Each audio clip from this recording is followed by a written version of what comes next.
Welcome to the deep dive. We cut through the noise, stack the sources, and pull out the key insights to get you informed fast. Today, we're looking at something pretty interesting, kind of an economic quirk happening in Korea in 2025. It's all about unemployment benefits. Yeah, our mission here is to figure out why, for the first time in a decade, everyone getting these benefits in Korea gets the exact same amount. Doesn't matter what they earned before. We're basing this on an article, Unemployment Benefits, Minimum Exceeds Maximum in 2025, and some extra notes we've gathered. It really is quite a situation. I mean, when the minimum payout actually goes above the maximum, well, it makes you step back and really look at how these systems are designed. Definitely. So, okay, let's get right into it. What's the immediate practical thing happening with these benefits in 2025? Well, the headline is this. For 2025, the minimum amount someone can get is actually just slightly more than the maximum amount, which means, believe it or not, every single person who qualifies gets the same payment, previous salary. Doesn't factor in for the final amount received in this specific scenario. Wow, so hang on, that completely changes the usual idea, right? That benefits are proportional to what you earned. What causes that? Exactly. It's all in the mechanics, how they're calculated. Think of it like two separate rules. The minimum benefit, that's set at 80% of the minimum wage. And the minimum wage went up by 2.9% for 2025. So Yeah. the minimum hourly benefit is now 8,256 won. Okay, got it. Minimum tied to minimum wage. What about the maximum? Right. The maximum, that's calculated differently. It's fixed at 60% of a daily basic wage figure, which the Ministry of Employment and Labor set at 110,000 won.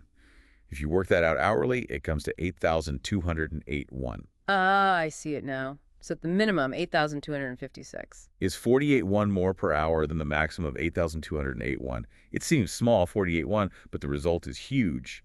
Everyone gets the lower amount, which is now technically the minimum, which has surpassed the maximum. It defaults everyone at that single rate. And you said this is the first time in 10 years. That's right. First time in a That's right. decade this reversal's happened. So this wasn't like an overnight shock. There must have been policy steps leading up to this point. Can you walk us through that history a bit?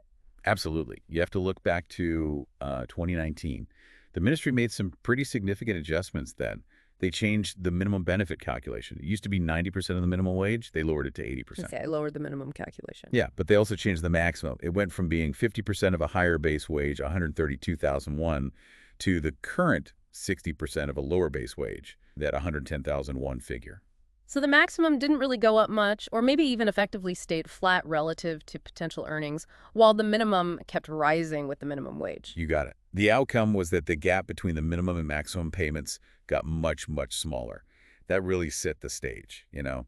Eventually, the rising minimum was bound to catch up and overtake the maximum. Okay, so this unusual situation must be causing some strong reactions. What are the main groups saying? I imagine labor and management have different takes. Oh, definitely. Yeah. Very different perspectives here. The labor sector's argument is pretty straightforward. Mm-hmm. They say, look, to fix this, you need to raise the maximum benefit amount. Make the ceiling higher again, essentially. Right. Keep it as a meaningful safety net. Keep pace with living costs.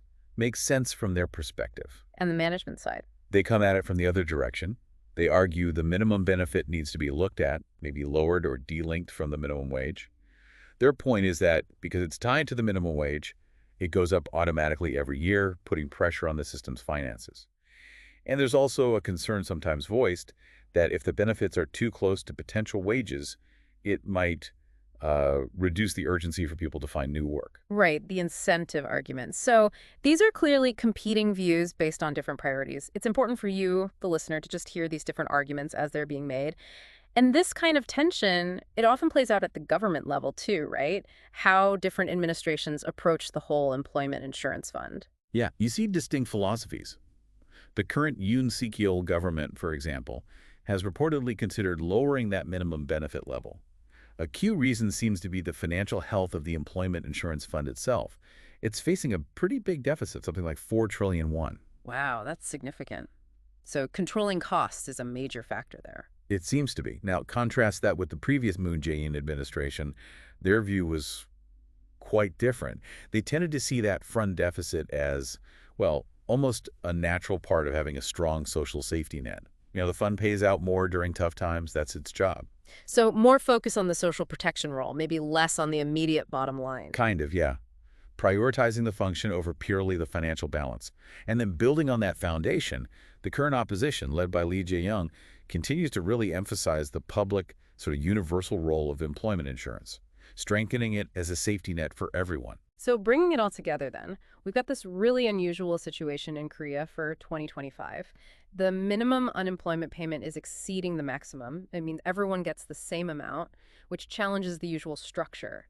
And it's sparking debate between labor and management and reflecting different government philosophies on how to manage these funds. It's quite a tangle. It really is. And if you connect this to the bigger picture, it raises a really fundamental question, doesn't it? How do societies strike that balance? The balance between providing enough support for people when they're out of work, a real safety net, Right. but also maintaining the incentive for people to actively look for and take jobs, especially when things like, say, regular minimum wage increases can cause these unexpected effects within the benefit system itself. That is the tricky question, isn't it? Finding that balance between support and incentive in a changing economy is something definitely worth thinking about. Well, thank you for joining us for this deep dive. We hope this exploration helps you understand the complexities at play. Continue exploring.